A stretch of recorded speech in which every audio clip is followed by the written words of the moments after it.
제자 삼는 우리 신일교회, 또 올해도 평신도 양육 과정을 통해서 성경 일독학교 75명, 양육반 13명, 제자 훈련 준비반 20명, 총 108명의 수료자를 배출하게 되었습니다. 우리 성경 일독학교는 이성훈 목사님, 양육반은 안미덕 전사님, 제자 훈련 준비반은 최지훈 목사님이 수고해 주셨습니다. 지금부터 전반기 평신도 양육 수료식을 거행하도록 하겠습니다. 먼저는 우리 목사님 등단해 주시면 되겠습니다. 우리 성경 일독 학교 총 수료자가 75명입니다.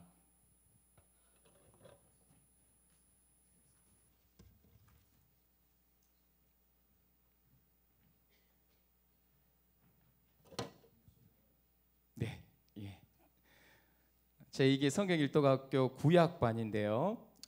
총 75명인데 제가 이름을 다 호명하도록 하겠습니다. 그 자리에 일어서 주시면 될 것 같습니다. 중요하기 때문에 그런 겁니다. 조요형, 호경석, 최형균, 정동준, 조성우, 박천옥, 이강록, 공도연. 일단은 우리 성경 일독학교 모든 수료자들은 다 일어나 주시기 바랍니다. 제가 이름만 호명하도록 하겠습니다.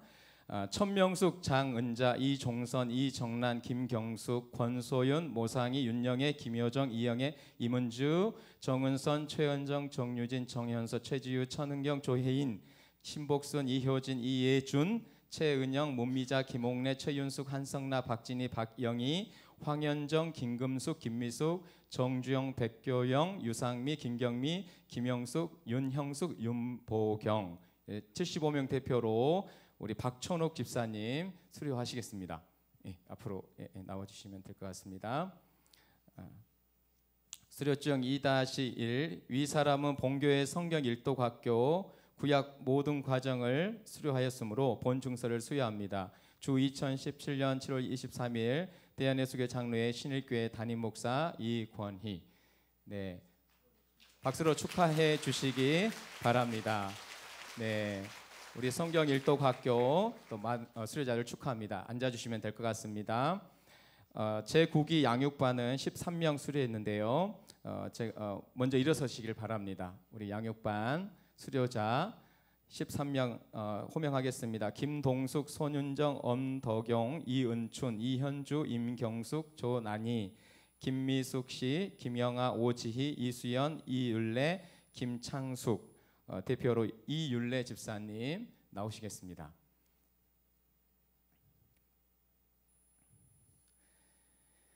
수료증 9-12 위 사람은 본교회 양육반 모든 과정을 수료하였으므로 본 증서를 수여합니다. 주 2017년 7월 23일 대한예수교 장로회 신일교회 담임 목사 이권희. 축하합니다. 우리 양육반 수고하셨습니다. 앉아주시고요. 제27기 제자훈련 준비반 총 20명 수료했습니다. 먼저 일어서 주시기 바랍니다. 호명하겠습니다. 김지선, 고태봉, 김미자, 홍남표, 박인숙, 황정아, 김일곤, 나춘옥, 최영헌, 박연자, 편도윤, 남선자비, 임미정, 하수연, 김선자, 김대수, 신미라, 노시영, 유상임, 박미경. 수료자 대표로 홍남표 장로님 나와주시면 되겠습니다. 수료증 27-20 위 사람은 본교회 제자훈련 준비반 모든 과정을 수료하였으므로 본 증서를 수여합니다. 주 2017년 7월 23일 대한예수교 장로회 신일교회 담임 목사 이권희. 축하드립니다. 축하드립니다. 우리 제자훈련 준비반은 내년에 개설되는 제자반에 모두가 다 신청을 하는 것으로 그렇게 알고 있겠습니다. 우리 전반기 평신도 양육 수료자들 가운데서 대표로 간증을 하실 텐데요. 우리 제자훈련 준비반에 최영원 집사님 나오셔서 간증해 주시겠습니다. 그 이후에 우리 부부생활 세미나 바로 시작하도록 하겠습니다. 박수로 맞이해 주시기 바랍니다.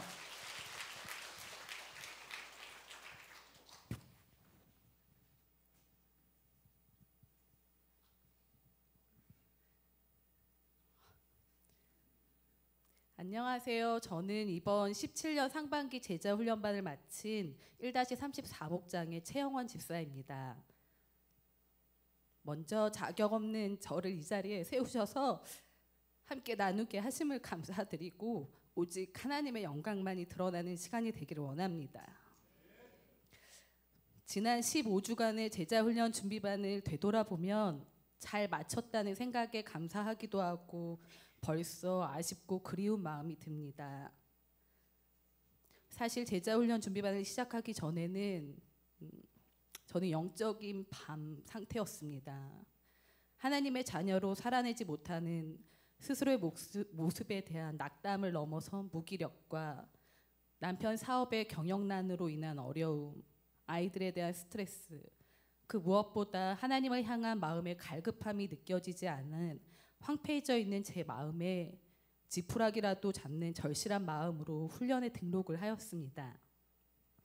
하지만 첫 시간부터 구원이 지금의 선한 것 없는 나된 모습으로 얻어지는 것이 아니라 하나님의 십자가 사건을 통해 하나님께로부터 온 전적인 선물인 것을 다시 한번 확신함으로 세상이 줄 수 없는 자유함을 누릴 수 있었고, 함께 암송했던 스바냐 3장 17절에 너로 말미암아 기쁨을 이기지 못한다 하시는 그 말씀이 어느 드라마의 감동보다도 더 크게 다가왔습니다.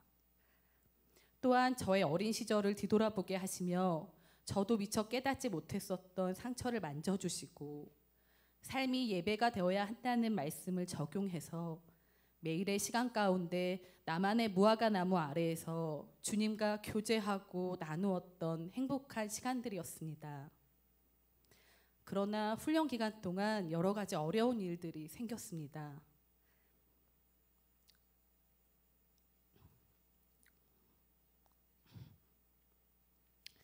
아빠가 갑자기 입원을 하시고 엄마의 정신적인 육체상의 문제가, 건강상의 문제가 더욱 심각해지고 큰아이의 발달 검사 결과가 좋지 않아서 치료를 요하는 상황이 되었습니다.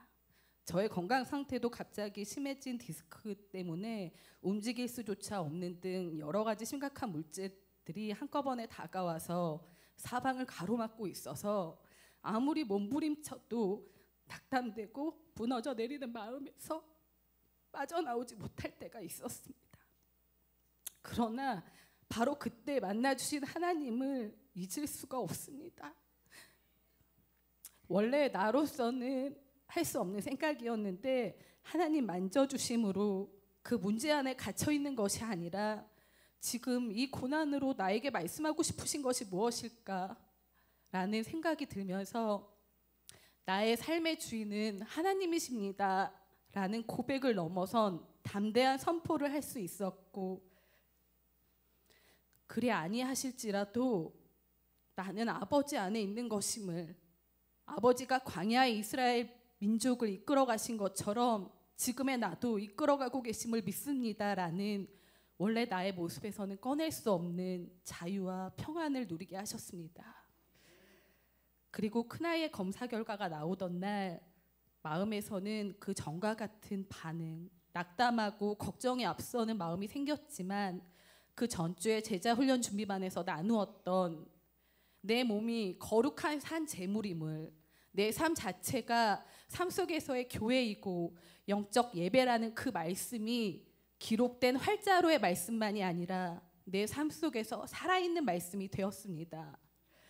저녁을 먹고 큰아이와 함께 나의 나된 것은 다 하나님 은혜라는 찬양을 부르며 지금의 내 모습도 그리고 큰아이의 모습도 다 하나님의 은혜임이 전심으로 고백되는 감사가 넘치는 시간이었습니다. 제 믿음이 아직은 연약하고 부족하지만 저는 하나님을 믿습니다. 선하신 하나님을, 그 어떤 것에도 실수가 없으신, 우리가 느끼는 고난도 하나님의 선하신 인도하심 속에 있음을 이제는 믿습니다. 그래서 고난을 피하기를 원하는 성도가 아니라 그 고난 속에서 하나님의 뜻을 잘 분별해내고 하나님 만져주심으로 이겨낼 수 있는 성도가 되길 원합니다. 주어진 상황은 바뀌는 게 없지만 나의 해석이 바뀌게 되어 삶의 색깔이 향기가 바뀌게 된다고 생각합니다. 그 향기를 믿음의 향기로 뿜어낼 수 있도록 여러 가지로 잘 인도해 주시고 가르쳐 주신 최지훈 목사님께 진심으로 감사를 드리고, 함께 나누었던 우리 집사님들이 계셔서 더욱 즐겁고 힘이 되는 시간으로 마무리할 수 있었던 것 같습니다.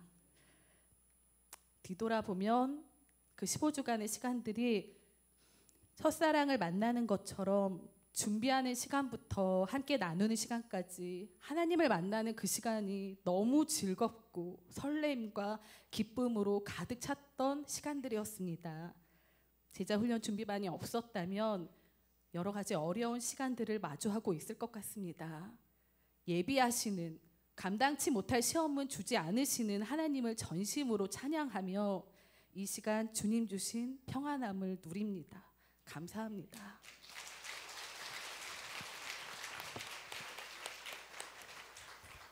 할렐루야. 하나님께서 귀한 은혜 주신 줄 믿습니다. 귀한 간증 감사합니다. 우리 옆에 있는 성도님들하고 인사하도록 하겠습니다. 하나님은 회복케 하십니다.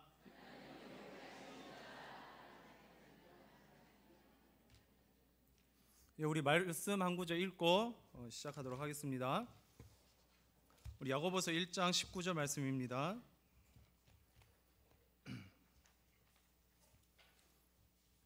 야고보서 1장 19절 말씀. 한 절이니까 함께 교독하도록 하겠습니다. 내 사랑하는 형제들아, 너희가 알지니 사람마다 듣기는 속히하고 말하기는 더디하여 성내기도 더디하라. 아멘. 오늘 또 특별히 우리 방학 기간을 맞이하여 하나님이 보여주신 행복한 부부 생활 플러스라는 교재로 함께 시간 가집니다. 귀한 시간을 통해서 부부가 회복되고 관계가 회복되는 은혜로운 시간 되길 소망합니다. 우리 첫 번째 일과는요, 뭐죠? 제목이 부부의 의사소통입니다. 우리 PPT 화면으로 보여주시기 바랍니다. 하나님이 보여주신 행복한 부부생활 플러스 우리 총 4가로 이렇게 만들어져 있는데요. 1과는 부부의 의사소통, 또 2과는 부부의 부모 공경, 3과는 부부의 가정경제, 4과는 부부의 성에 대해서 나눕니다. 오늘 특별히 부부의 의사소통에 대해서 하고요. 부제 함께 읽어볼까요? 사랑 안에서 효과적으로 의사소통하기. 의사소통하는 데 있어서요, 2가지를 이야기하고 있어요. 첫 번째 뭔가요? 사랑 안에서. 두 번째는 뭔가요? 효과적으로 의사소통을 해라. 자, 이 2가지가 중요하다라는 거예요. 사랑 안에서 하는 것, 그리고 효과적으로 하는 것, 이 2가지가 중요합니다. 우리의 부부 생활의 의사소통은 어떤가요? 사랑 안에서 안 할 때가 있다라는 거예요. 효과적으로 안 할 때가 많다라는 거예요. 그러니까 부제가 사랑 안에서 효과적으로 어떻게 할 것인가, 오늘 수업을 통해서 다 알고 집에 갔으면 좋겠습니다. 저도 알고 집에 갔으면 좋겠네요. 꺼져버렸네요. 제가 잘못 눌렀습니다. 우리 다음 장 넘겨서요, 서론 함께 읽어보도록 하겠습니다. 결혼식을 하고 오래지 않아 부부들은 종종 대화에 어려움을 느낀다. 어떤 이들은 침묵 뒤에 숨고, 어떤 이들은 분노를 터뜨리며, 어떤 이들은 듣지 못한다. 결혼 생활에서 의미 있는 대화를 나누기 위한 마음의 준비를 하는 법을 배워야 한다. 결혼 생활에서 마지막 문장을 보면요, 결혼 생활에서 의미 있는 대화를 나누기 위한 마음의 준비를 해야 된대요. 그거를 배워야 된대요.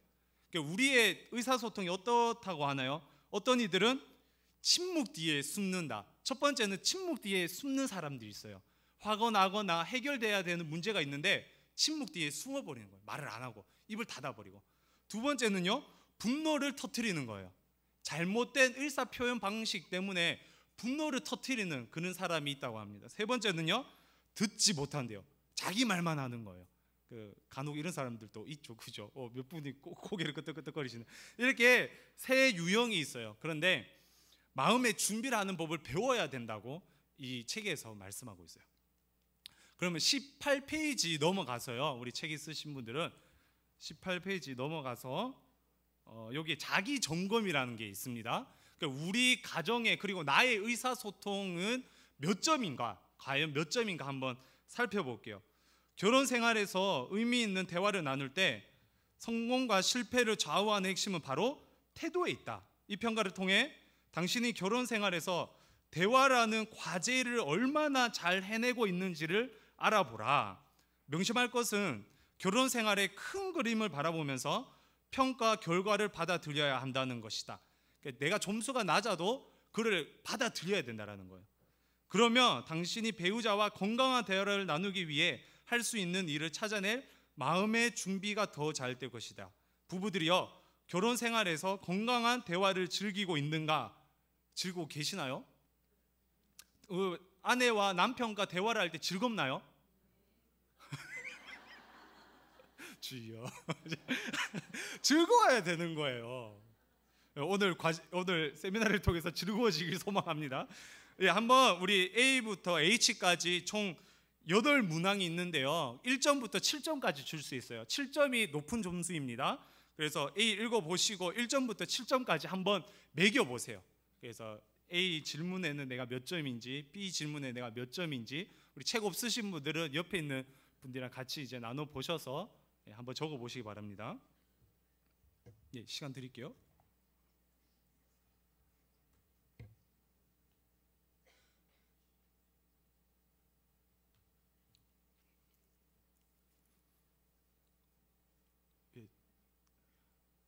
책 없으신 분들이 꽤 있는 것 같네요, 그죠? 네, 없으신 분들은 그냥 가만히 침묵하시면 됩니다. 침묵하시면. 네.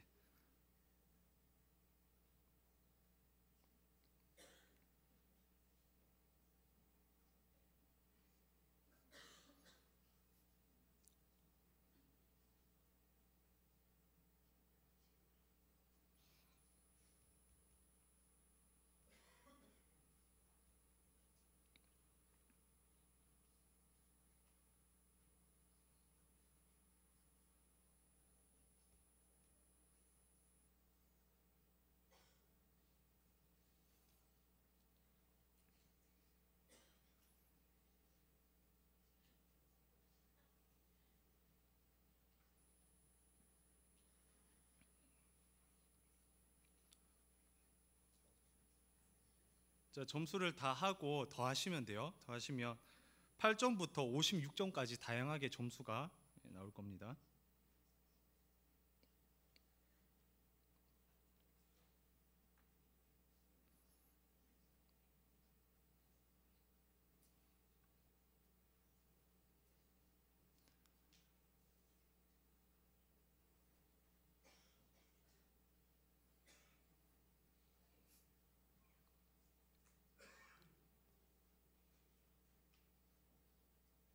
충분히 시간이 지난 것 같네요. 우리 내 점수는 8점에서 17점이다. 손 한번. 8점은 다 1점 줬을 때 8점이 나오는 거죠, 그죠? 두 번째 18점에서 27점이다. 손을 예. 그리고 28점에서 37점이다. 예. 그리고 38점에서 47점이다. 오, 꽤 많네요. 48점에서 56점이다. 예. 나가시면 됩니다. 들으실 필요가 없으세요. 우리 담임 목사님 높으신 점수를 받으셨습니다.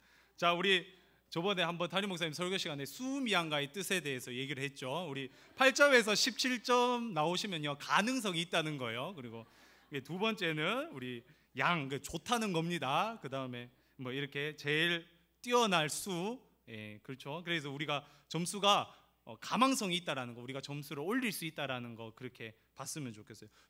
저희 가정도 제가 생각하기에는 의사소통이 굉장히 잘 되는 가정이라고 생각을 했는데 우가 나오더라고요. 우가 나서 이거 분발을 해야겠다 생각을 했습니다. 예, 의사소통의 기초 넘어가서요. 의사소통이란, 의사소통에 대해서 배우려면 의사소통이 뭔지 알아야 되겠죠. 의사를 소통하는 게 의사소통이에요, 그죠? 의사가 뭔가요? 되게 중요한 겁니다. 이것만 알고 가도 돼요. 의사가 뭔가요? 단순히 대화가 아니에요. 의사의 뜻의 생각사예요. 뜻과 생각, 나의 뜻과 나의 생각을 소통하는 게 의사소통이에요. 단순히 말이 아니라 말 저변에 깔려져 있는 나의 생각과 나의 뜻을 소통하는 게 의사소통이에요. 그래서 의사소통이란 말한 사람이 의도한 뜻을 정확히 이해하는 것, 의도한 뜻을 정확히 이해하는 게 의사소통이 잘 되는 거예요. 단순히 말을 이해하는 게 아니라 그 단어 그 자체로 받아들이는 것이 아니라 그 의도를 정확하게 이해할 때 의사소통이 잘 된다라고 표현하는 거예요. 자, 의사소통에는요 3가지 요소가 있습니다. 언어, 소리, 억양, 속도, 비언어적 요소. 많이 들어보셨을 거예요. 가장 의사소통에서 가장 많이 좌우하는 게 뭘까요? 처음 들어보셨군요. 자, 가장 좌우하지 않는 게 바로 언어예요. 7%. 그리고 소리, 억양, 속도가 그 다음. 그리고 비언어적 요소가 55%라고 설명합니다. 여보 지금 몇 시야? 어떤 느낌인가요? 여보 지금 몇 시야?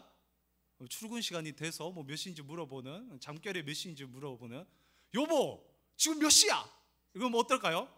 늦어서, 그죠? 늦어서 화내서, 이런 똑같은 언어인데요 소리, 억양, 속도에 따라 달라진다라는 거예요.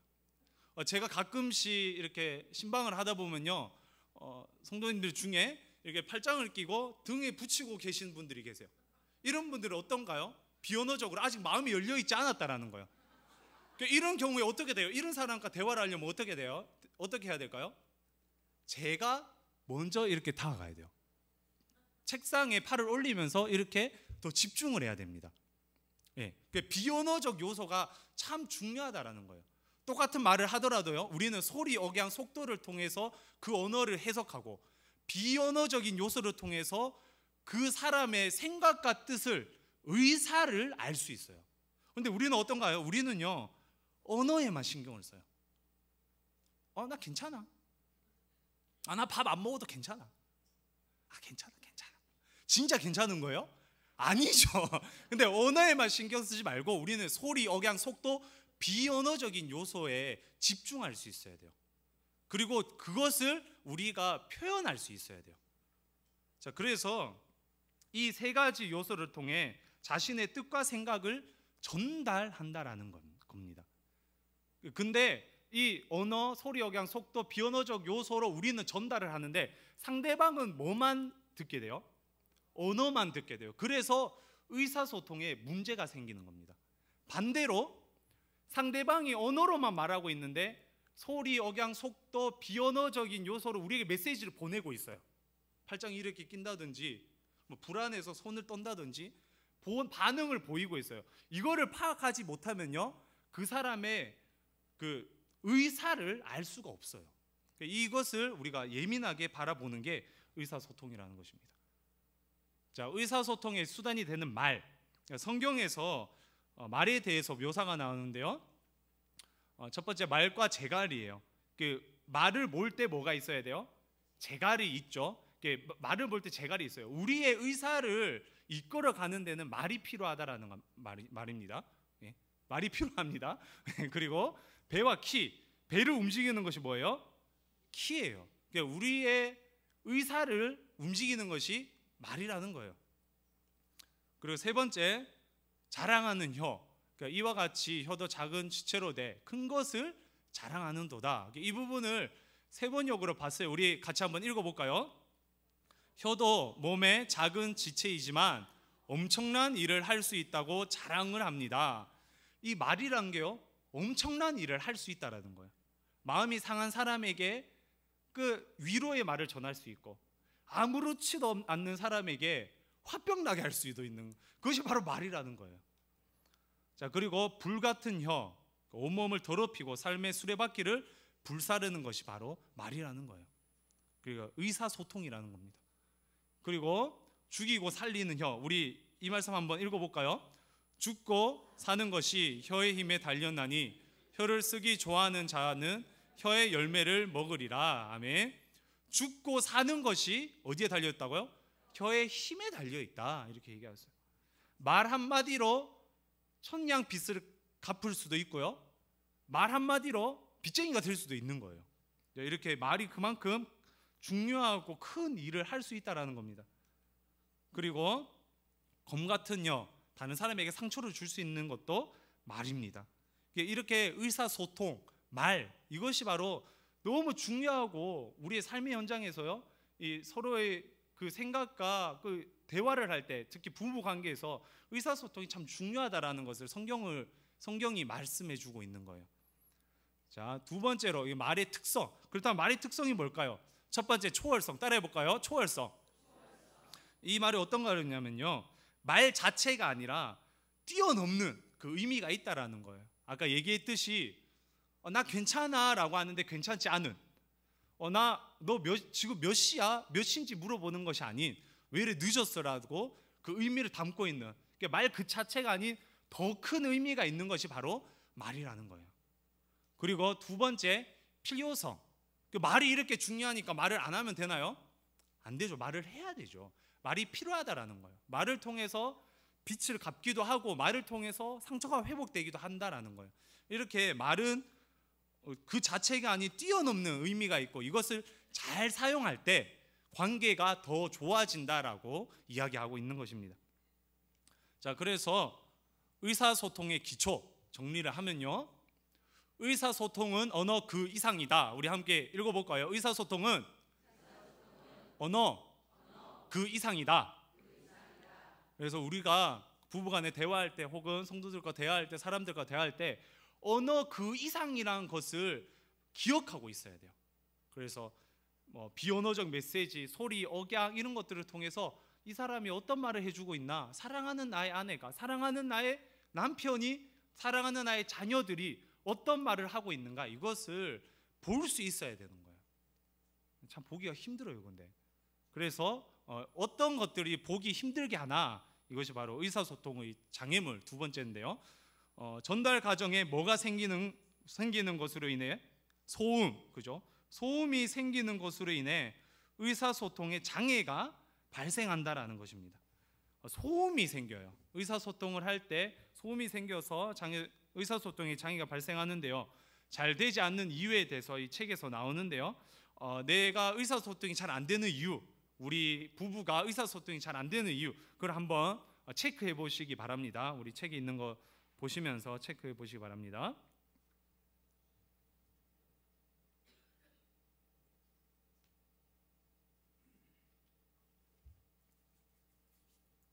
어떤 내용이죠? 가치관의 차이, 두 문화의 차이, 침묵, 과장, 논쟁, 지나치게 바쁜 생활, 신앙의 차이, 비난, 너무 말이 많거나 감정이 폭발하며, 말하면 화부터 내고 신뢰가 상실되거나 용서해 주지 않을 때, 혹은 기타 이유로 의사소통이 잘 되지 않을 때가 있다라는 거예요.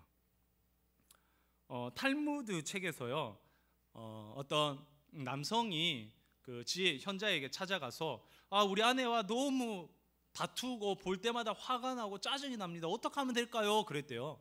그 선생님이 부인의 말을 듣기만 하세요. 그랬대요. 듣기만 하다가 좀 회복되려고 하다가 안 됐대요. 그래서 다시 찾아가서 어떻게 할까요? 하니까 부인의 행동에 집중하세요. 이렇게 얘기를 했답니다. 어떤 말이냐? 우리가요, 상대방에게 집중하는 게 필요하다라는 거예요. 그런데 대화를 할 때 의사소통이라고 했죠. 누구의 뜻과 누구의 생각에 집중할까요? 나의 뜻과 나의 생각에 집중해요. 이러면 의사소통이 될 수가 없어요. 상대방의 의사에 집중하는 게 바로 의사소통의 비결이에요. 나의 의사에 집중하는 것이 아닌 상대방의 의사에 집중하는 것, 그것이 바로 의사소통의 비결입니다. 자, 그런데 이 소음, 장애물들이 있어요. 사고 방식에서 남녀는 차이가 납니다.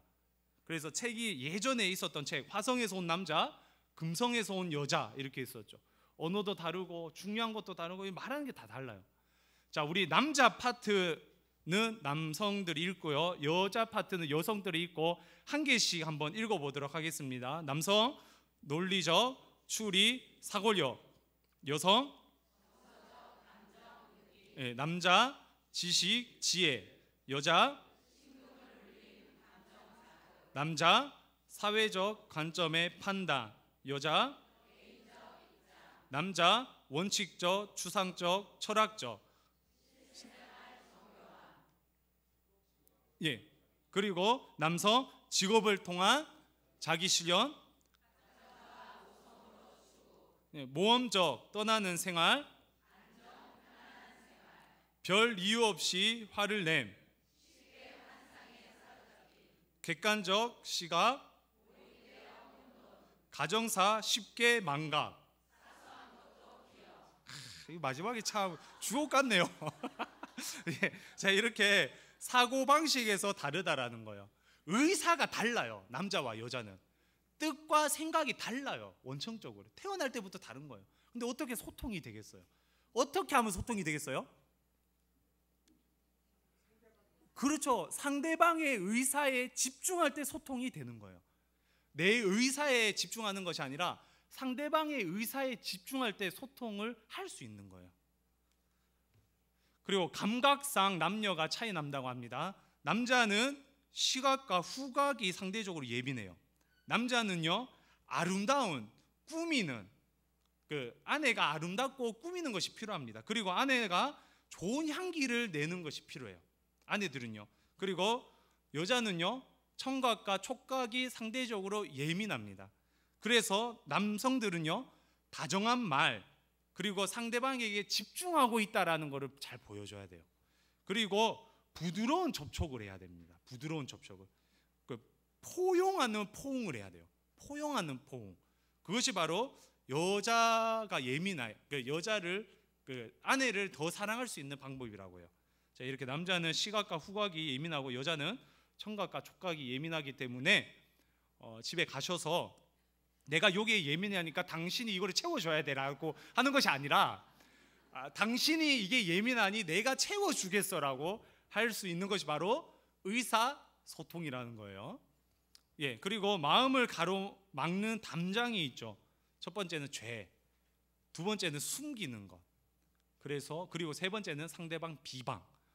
대화를 할 때요, 이 세 가지가 의사소통에 소음이 될 때가 있어요. 우리의 죄된 본성, 그리고 숨기는 것.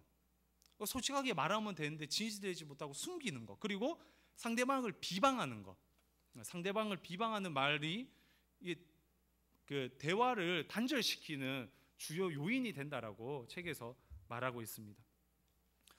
유명한 기독교 가족 상담자인 게리 체프먼은요, 우리 잘 알고 있는 5가지 사랑의 언어, 이 책을 지으신 분이죠. 게리 체프먼은 병든 의사소통 4가지 유형에 대해서 얘기를 했어요. 첫 번째, 비둘기. 어떠한 희생을 치르더라도 편안한 게 좋다, 이렇게 살아가는 사람들이 있어요. 특별히 예전에 여성들이 많이 이랬죠. 이런 사람들의 기본적인 생각이 어떨까요? 내 탓이다, 내 잘못이다, 내가 문제다, 이렇게 생각을 하는 거예요. 그래서 내가 좀 참지, 내가 희생하면 우리 가정이 편안하지, 이렇게 하면서 의사소통에 침묵해버리는 것입니다. 자, 그리고 두 번째는 매형이 있어요. 반대로 모두 당신 때문이다, 네 잘못이다, 내 잘못은 하나도 없고 다 네 탓이다, 이렇게 얘기하는 거예요. 그러면 어때요? 미안하다는 말을 못해요. 미안하다는 말을 안 해요.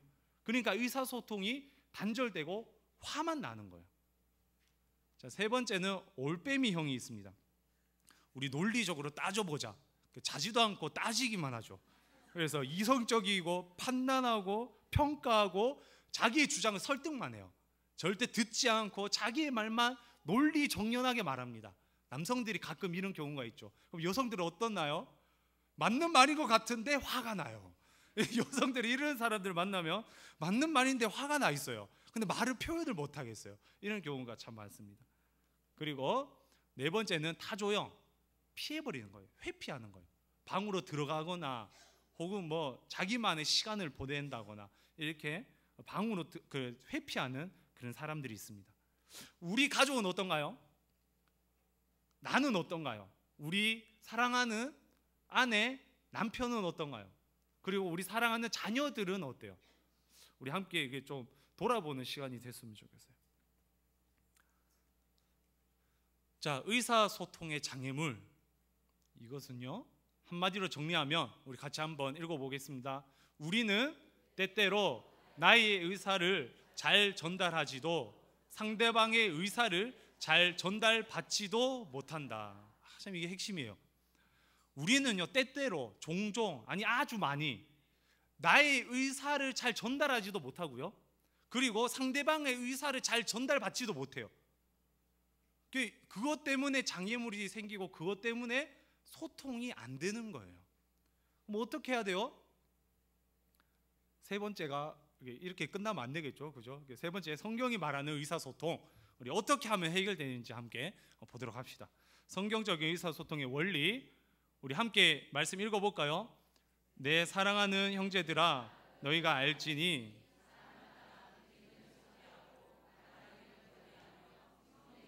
더디 알아. 아멘. 자, 첫 번째, 속히 듣는다. 그죠? 듣기는 속히 하고 빨리 집중해서 듣는다라는 거예요. 우리가 상대방이 말할 때요, 다른 생각을 할 때가 있죠. 무엇인가가 할 때가 있죠. 전화 통화를 하면서도 뭔가를 할 때가 있어요. 그런데 거기에 집중하는 게 아니라 속히 들어야 돼요. 우리 아내가, 우리 남편이 화를 내고 있어요. 속히 들어야 돼요. 내가 하던 일을 내려놓고 속히 다가가서 들을 수 있어야 돼요. 우리 목원들이 힘들어하고 있어요. 내가 하던 것을 내려놓고 속히 들으러 가야 돼요. 속히 듣는 것이 중요합니다. 그리고 두 번째, 천천히 말한다. 천천히 말해야 돼요. 다 듣고 말해야 돼요. 그리고 세 번째, 성내기를 더디한다. 자, 성을 낼 수 있어요, 없어요? 내면 안 돼요, 낼 수도 있는 거예요? 낼 수도 있어요. 그런데 더디해야 돼요. 더디. 그리고 네 번째, 순하고 친절한 대답. 그래. 친절한 대답이 필요하다라는 거예요. 예. 속히 듣고, 같이 한번 읽어볼까요? 속히 듣는다, 천천히 말한다, 성내기를 더디한다, 순하고 친절한 대답. 예. 그 중에 하나만 도전해 봅시다. 네 가지 다 기억 못하고요. 첫 번째 뭐라고요? 속히 듣는다. 다른 거를 하지 말고 속히 들어야 돼요. 자, 그래서 중요한 게 듣는 거. 잘 경청하려면 어떻게 해야 되나? 제가 보다는 먼저 읽을게요. 말한 방법보다는, 그러면 여러분들이 말한 내용에 초점 맞춰 읽어가는 거예요. 말한 방법보다는, 낱말보다는, 잘못된 비난에 대한 방어보다는, 기소보다는, 판단보다는, 어떤 말인지 다 핵심이 뭐냐면요, 나의 의사를 집중하는 것이 아니라 상대방의 의사를 집중하라는 거예요. 쉽게 말해서 나의 의사를 말하기보다는 상대방의 의사가 뭔지를 보라는 거예요. 그것이 바로 경청하는 사람의 원리인 거예요. 자, 그래서 원리를 정리해 봅니다. 내가 아닌, 따라해 봅시다. 내가 아닌 상대방에게 집중하라. 네, 내가 아닌 상대방에게 집중하라. 여러분, 사랑하는 사람과 살고 있습니까? 그러면 사랑하는 사람에게 집중을 해야죠. 그죠? 매일 집중하라고 하는 게 아니에요. 어느 한순간 상대방이 불안하거나 화가 났거나 두렵거나 짜증이 났을 때, 그때만이라도 내가 사랑하는 사람인데 집중해 줘야죠. 집중하라는 거예요. 속히 들으라. 내 생각 좀 내려놓고 나를 비난한다 하더라도 이 사람이 왜 나를 비난하는지, 내가 뭘 잘못했는지 그 사람의 의사를 들어보라는 거예요. 상대방에게 집중하는 거, 그것이 바로 경청의 가장 중요한 거예요. 자, 우리 페이지 20쪽 잠깐 넘어가도록 하겠습니다. 페이지 20쪽 대화를 연습하라. 제가 읽어드릴게요. 속도를 늦추고 싸울 가능성을 최소화하는 법을 배우려면 오를 생각하라. 뭐를 생각하라고요? 오. 집과 차, 일하는 곳에 곳곳에 5라는 숫자를 붙여놓으라. 언제든지 빨리 화를 내거나 방어하고 싶은 마음이 들거든 마음속으로 5까지 세라. 5 이러면 안 되고요. 1, 2, 3, 4, 5. 왜 늦게 들어왔어? 1, 2, 3, 4, 5. 아 미안해, 날 기다렸구나. 이렇게 될 수 있는 거예요. 자, 그런 다음에 부드럽고 절대된 반응을 나타내라. 자신도 모르게 비판하거나 부정적인 말을 내뱉고 싶을 때 반찬이 왜 이래 맛없어? 이렇게 하고 싶은데 1, 2, 3, 4, 5. 아 반찬이 내 입에 맞지 않네? 이렇게 말할 수 있는 거예요. 5만 세면. 그래서 대화를 나눌 때 배우자가 잠시 말을 중단하여 당신이 말할 틈이 생기기를 기다리고 있다면 5를 세면서 들어주라. 그러니까 상대방이 딱 말을 중단해서 내가 말할 타이밍이잖아요. 당신 왜 이렇게 늦게 들어왔어? 그 내 타이밍이잖아요. 저는 늦게 안 들어갑니다. 자, 그러면 5를 세라는 거예요. 하나, 둘, 셋, 넷, 다섯 센 다음에 감정을 좀 추스린 다음에 얘기를 하라는 거예요. 일주일 동안 이 기술을 연습하여 당신은 듣기는 속히하고 말하기는 더디하며 노하기를 더디할 수 있는지 보라. 자, 여러분 경청하기 위해서 5를 세야 됩니다. 5를. 5 이러지 말고 1, 2, 3, 4, 5. 세시는 여러분 되시길 주님의 이름으로 축원합니다. 예. 그리고 두 번째는요. 그래서 어땠어? 따라해 볼까요? 그래서 어땠어? 그래서 기분이 어때? 예, 대화의 핵심이 이거예요. 제가 1회에도요. 예, 심리학과를 나왔는데요. 상담을 할 때 핵심이 이거예요. 당신 기분이 어때요? 그런 상황에 마음이 어때요? 기분을 표현해 보시겠어요? 그래서 어땠어요? 이것이 바로 이 대화의 핵심이에요. 나의 의사를 강조하는 것이 아니라 상대방의 의사가 뭔지를 물어보는 거예요. 그래서 어땠어? 그래서 기분이 어땠어? 아, 나 회사에서 이런 일이 있었고 저런 일이 있었고 이런 일이 있었어. 그래서 어땠어? 되게 속상하고 힘들었어. 힘들었구나. 상대방, 나에게 가장 소중한 그 사람이 어땠는지 물어봐 주자고요. 그것이 바로 대화의 핵심이에요. 내가 어땠는지 말하지 말고 상대방이 어땠는지 물어보자고요. 그래, 집에 가셔서 오늘 교회에서 배웠는데 기분을 알아주란다. 당신 기분을 알아줘야 돼 이러지 말고요. 내가 먼저 하라는 거예요. 내가 먼저 당신 기분이 어땠어? 당신 오늘 하루 힘들었지? 어땠어? 이 시간을 가지면 우리가 회복될 줄 믿습니다. 두 번째, 성경적인 의사소통의 내용. 너무 말씀이 길지만 우리 함께 읽어보도록 할게요. 한 절씩 읽겠습니다. 그런즉 거짓을 버리고, 제가 한 절, 여러분이 한 절, 이렇게 한 절씩 교독하겠습니다. 그런즉 거짓을 버리고 각각 그 이웃과 더불어 참된 것을 말하라. 이는 우리가 서로 지체가 됨이라.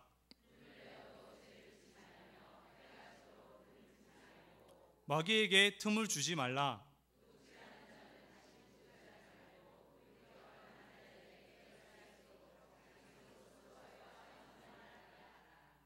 무릇 더러운 말은 너의 입 밖에도 내지 말고 오직 덕을 세우는데 소용되는 대로 선한 말을 하여 듣는 자들에게 은혜를 끼치게 하라.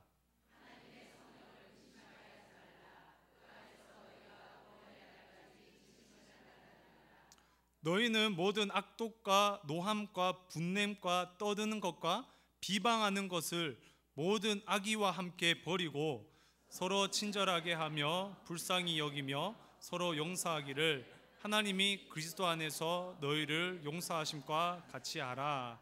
아멘. 자, 성경적인 의사소통의 내용 첫 번째는요, 진실을 말한다예요. 진실을 말한다. 그런즉 거짓을 버리고 각각 그 이웃과 더불어 참된 것을 말하라. 진실을 말하는 것. 화가 나면요, 나 화났어. 진실을 말하는 거예요. 물건을 집어 던지는 것이 아니라 진실을 말하는 거예요. 나 화났어. 진실을 말하는 거예요. 기다렸으면요, 짜증내는 것이 아니라 나 당신 기다렸어. 진실을 말하는 거예요. 의사소통은요, 얘기했죠? 언어가 몇 프로라고요? 7%. 나머지 93%는요 언어가 아닌 다른 것으로 이루어져 있어요. 근데 이거를 우리가 언어로 표현할 수 있어야 돼요. 언어로 표현하는 게 나의 의사를 잘 표현할 수 있는 방법이에요.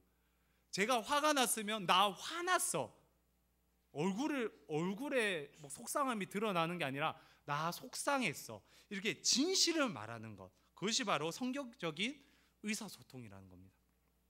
그러기 위해선 나의 의사를 알 수 있어야 돼요. 나의 기분이 어떤지, 내가 생각하고 내가 원하는 게 뭔지, 내가 상대방에게 원하는 게 뭔지 그것을 파악할 수 있어야 돼요. 자, 두 번째는요, 절제를 유지한다. 우리 남성들만 말씀을 읽어보겠습니다. 분을 내어도 죄를 짓지 말며 해가 지도록 분을 품지 말고 마귀에게 틈을 주지 말라. 아멘. 절제를 유지해야 됩니다. 특별히 우리 남성들 절제를 유지해야 돼요. 절제를 유지하는 게 필요합니다. 그래서 첫 번째, 분을 내라. 이상하죠? 분을 내는데 죄를 짓지 마라. 분을 내도 죄를 짓지 말라는 거예요. 그리고 곧 화해하라. 어떻게 하라고요? 화해하라.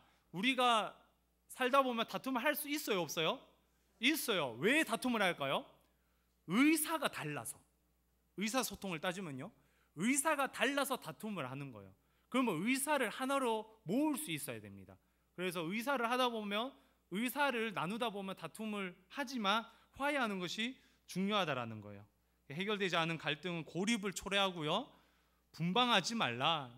그날 하루가 지나기 전에 풀으라는 거예요. 우리 담임 목사님도 자주 말씀하시는데요, 그 밤에 풀으라는 거예요.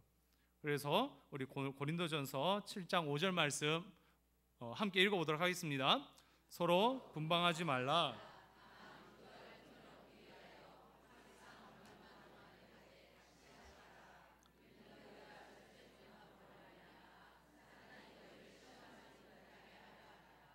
아멘. 자, 성경적 의사소통 첫 번째는 뭐였죠? 진실을 말한다. 두 번째는요, 절제를 유지한다. 그리고 세 번째는요, 단지 문제를 끄집어내는데 그치지 않고 해결책을 제시한다. 해결책을 제시한다. 이게 다음 게 참 중요한데요. 대안이 없는 부정적인 발언을 하지 마라. 대안이 없는 부정적인 발언, 상대방을 비난하거나 부정적인 말을 이제 하지 마라. 그리고 과거의 실수를 다 들추지 말고 현재의 문제만을 다루라, 이렇게 얘기하고 있습니다. 그래서 대화를 할 때요, 부정적인 말보다는 현재의 문제를 다루는 것, 이것이 참 중요하다라는 거예요. 그래서 우리 다음 것을 보면요, 갈등을 해결하려면 제가 앞에 거 읽고 여러분들이 뒤에 거 읽으시기 바랍니다. 여러 가지 이슈보다는, 사람보다는, 인격보다는, 일반적보다는, 인격에 대한 판단보다는, 이것도 다 이게 동일한 거예요. 우리의 상대방의 의사에 집중하라는 거예요. 상대방의 감정에 집중을 하고, 또 그 자리에서 발생된 문제들, 그 자리에 발생된 문제들만을 가지고 이야기하라는 거예요. 그러니까 우리가 사실 의사소통을 하다 보면 작년 얘기도 막 나오죠, 그죠? 화가 나면 작년 얘기도 나오고, 결혼식 할 때 얘기도 나오고, 막 처음 만났을 때 얘기도 나오고, 다 얘기가 나와요. 근데 그날 얘기만 좀 하고 끝내자라는 거예요. 그렇게 할 때 갈등이 해결된다라고 얘기를 합니다. 그래서요, 성경적인 의사소통의 내용 함께 읽어볼까요? 죄는 미워하되 사람은 미워하지 마라. 죄는 미워하되 사람을 미워하지 말라는 거예요. 그 사람을 미워하는 게 뭘까요? 당신 작년에 저작년에 결혼할 때 이거 사람을 미워하는 거예요. 그게 아니라 그 자리, 왜 이렇죠? 뭐 이렇게 그 자리에서 일어나는 것만을 신경 쓰라는 거예요. 그 사람의 인격이나 어떤 것들을 신경 쓰지 말고 그때 발생된 일들, 거기에만 집중하라고 얘기를 하고 있습니다. 그리고 네 번째는요, 덕을 세우는 말을 한다. 어떤 말을 한다고요?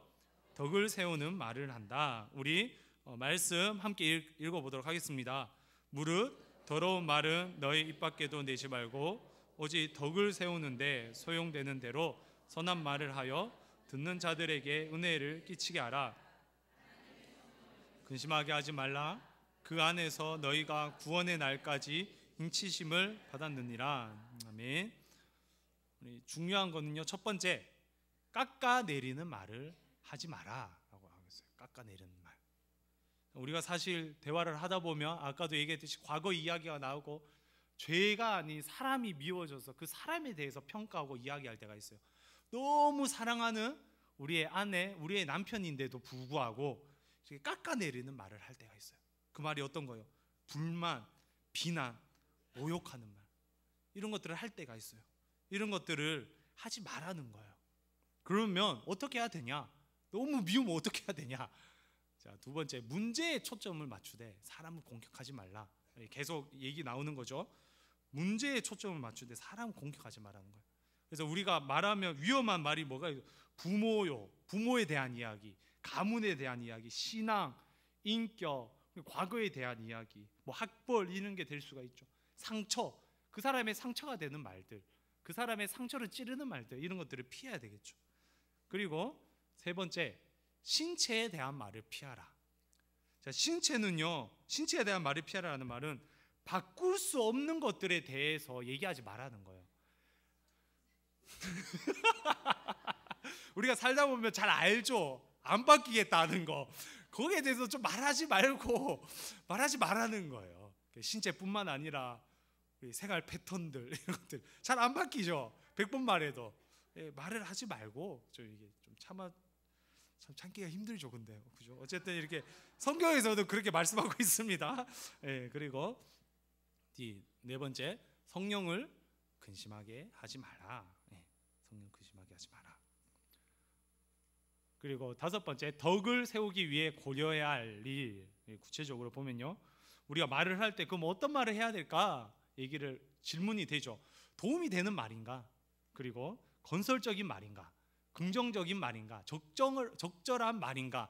이것을 우리가 말할 때 계속 생각을 해야 되는 거예요. 그래서 우리 말씀 같이 한번 읽어볼까요? 미련한 자는 명철을 기뻐하지 아니하고 자기의 의사를 드러내기만 기뻐하느니라. 사연을 듣기 전에 대답하는 자는 미련하여 욕을 당하느니라. 아멘. 자, 계속 얘기하고 있죠. 상대방의 의사를 먼저 들어야 돼요. 상대방의 의사를 먼저 들어야 돼요. 속히 들어야 돼요. 그냥 듣는 것이 아니라 속히 들어야 돼요. 그래서 다 듣고 말하자. 따라해 볼까요? 다 듣고 말하자. 다 듣고 말하자. 근데 누가 들어야 될까요? 내가 들어야 돼요. 그럼 내가 화낼 때 어떻게 돼요? 상대방이 들어줘야죠. 자, 이게 이 대화는요, 제가 생각하기에, 제가 생각은 아니고 이제 어떤 책에서 봤는데요, 화난 사람이 먼저 말해야 돼요. 똑같은 일을 당했는데요, 더 화가 나는 사람이 있어요. 똑같은 상황에, 그죠? 그 사람의 말을 먼저 들어줘야 돼요. 그 상황에서 남편이 화가 났어요. 그럼 아내는 들어줘야 돼요. 다 듣고 말해야 돼요. 반대로 남편이 화가 났어요. 그럼 아내는 다 듣고 말해야 돼요. 그래서 먼저 화내면 안 됩니다. 먼저 화내면 안 되는데, 화낸 사람의 이야기를 먼저, 감정의 요동이 있는 사람의 이야기를 먼저 들어줘야 돼요. 자, 그리고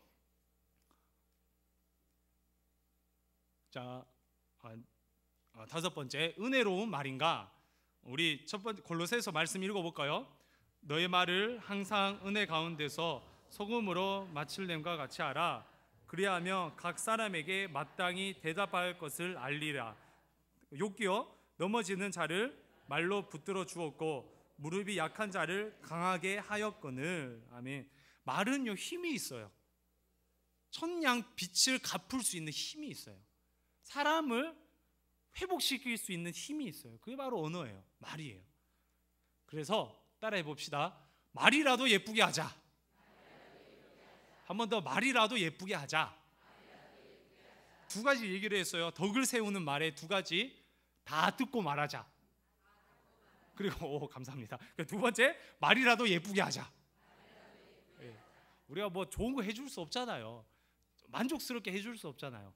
말이라도 예쁘게 했을 때 우리 부부 관계가 더 좋아진다라는 거예요.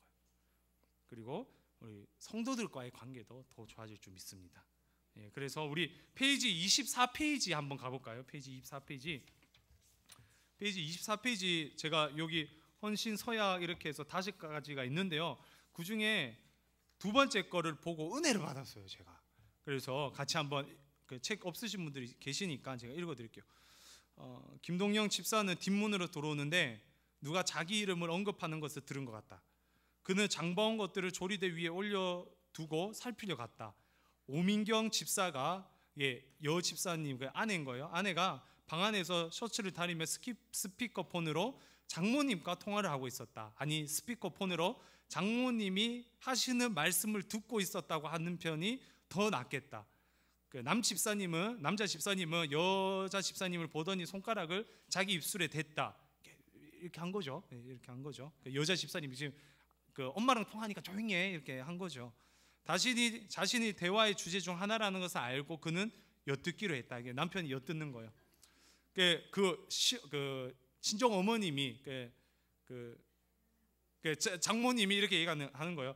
그러니까 민석 어머마, 너는 몇 년 안에 두 아이를 대학에 보내야 할 텐데 김서방의 월급만으로 어떻게 할 계획인지 도무지 알 수가 없구나. 상당히 자존심 상하죠, 남자들은요. 너희 부부 둘 다 답답해 죽겠다. 아무래도 내가 나가서 일을 할 때 내 아빠나 나를 찾아와서 도와달라고 할 것 같다. 불안한 거죠, 그죠? 나한테 돈 받아 갈까 봐. 아니면 돈을 더 많이 벌기 위해 김서방이 더 나은 직장을 찾아내야 되겠지. 내 말을 듣고 있니? 장모님의 말투는 충고와 실망을 넘어 분노의 영역에 이르렀다. 제가 이렇게 너무 부드럽게 얘기했겠지만 엄청 세게 말씀하셨겠죠.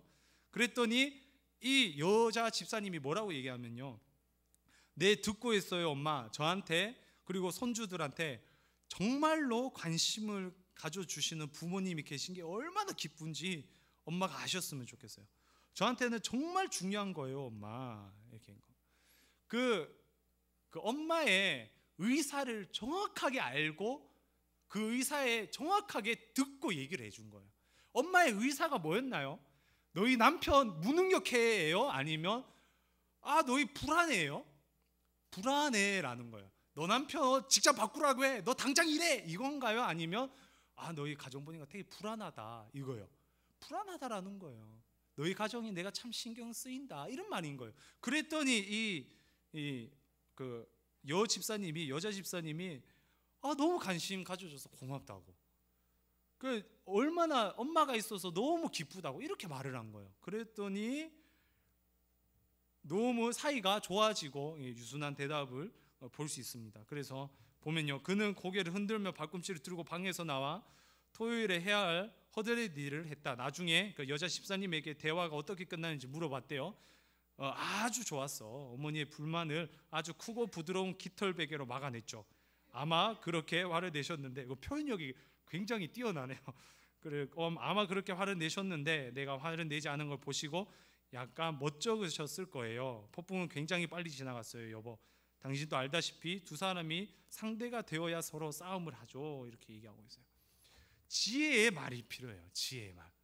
그래서 우리는요, 성령에 의존하면서 말하는 것을 배워야 돼요. 어떻게요? 성령에 의존하면서 말을 배워야 합니다. 자, 분명한 한계가 있어요. 분명한 한계가 있습니다.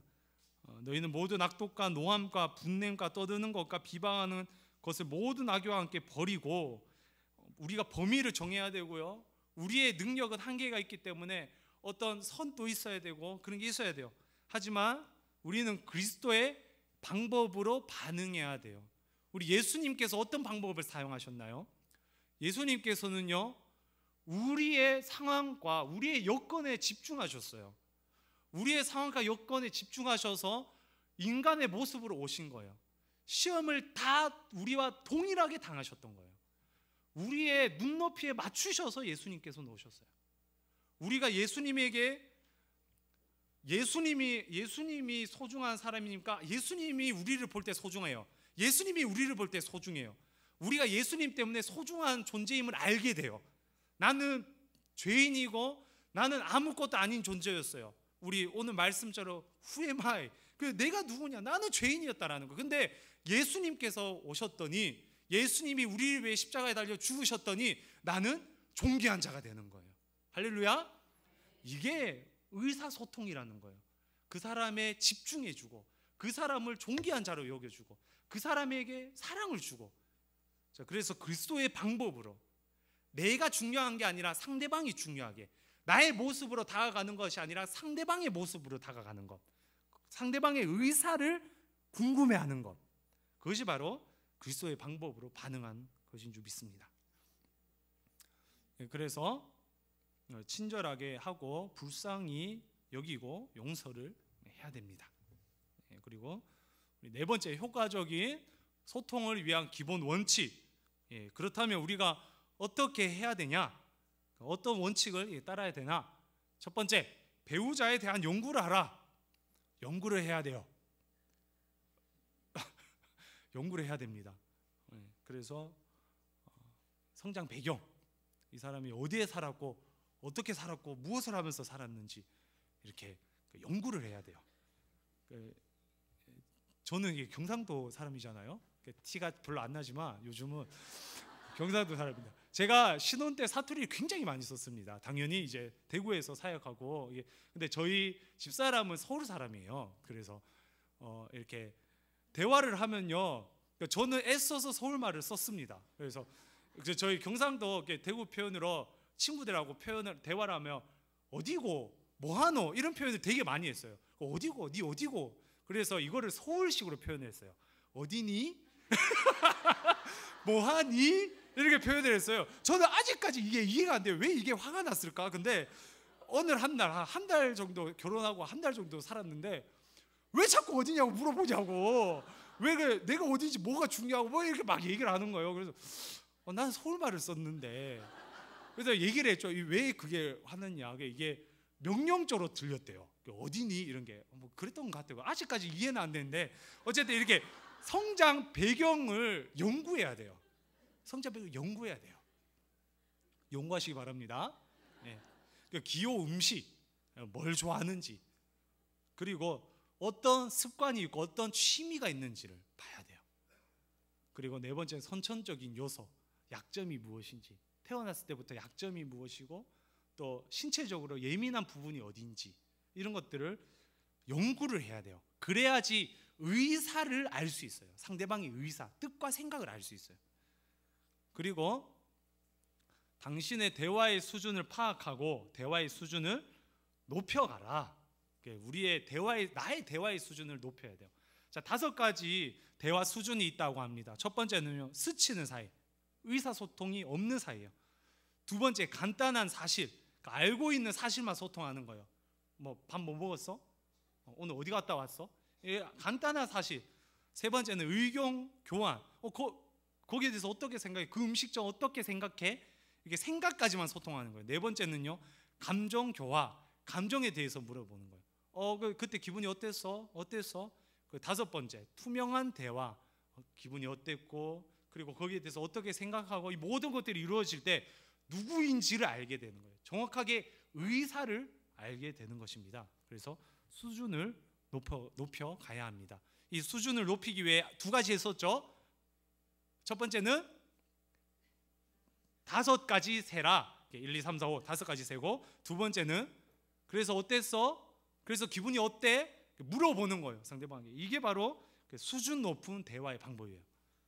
자, 그리고 세 번째, 배우자를 무조건 기쁘게 용납하라. 어떻게 용납하라고요? 무조건이 되게 중요해요. 무조건 기쁘게.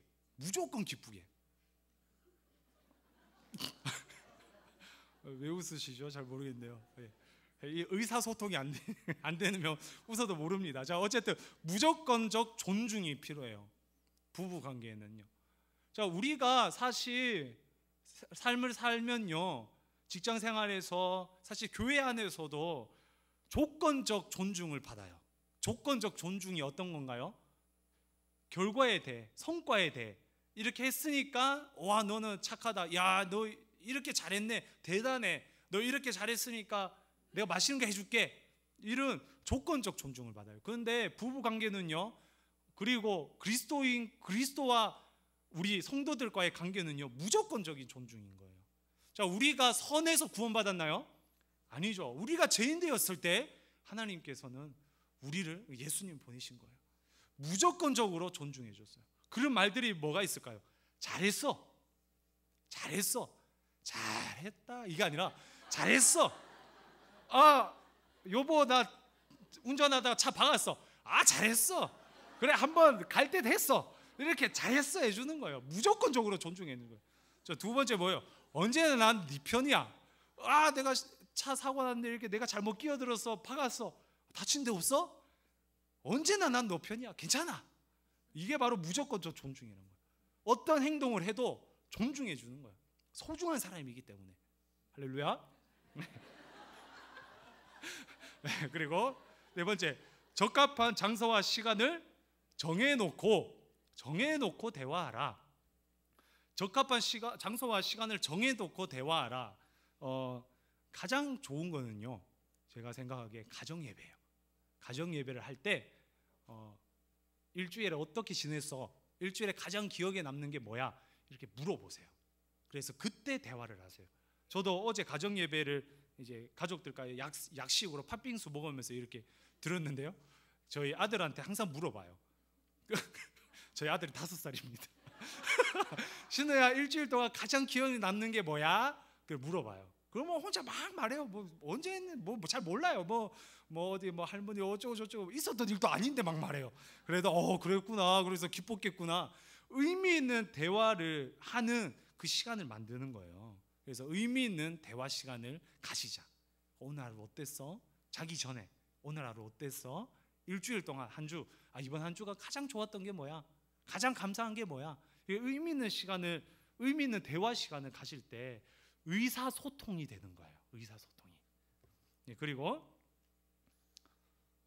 다음에 마지막, 일단 결정된 일에 대해서는 공동 책임을 지라. 우리는 하나, 가족은 하나죠. 둘이 아니에요. 하나예요. 그래서 공동 책임을 지는 거예요. 공동 책임. 상대방이 실수한 거는 누구 책임인 거예요? 내 책임인 거예요. 우리 책임인 거예요. 너의 책임이 아닌 우리 책임이 되는 거예요. 상대방이 잘한 거는요, 내가 잘한 거예요. 우리가 잘한 거예요. 공동 책임을 지는 게 참 중요합니다. 그래서 우리 결론하기 전에 앞으로 좀 넘어가서 복습을 한번 해봅시다.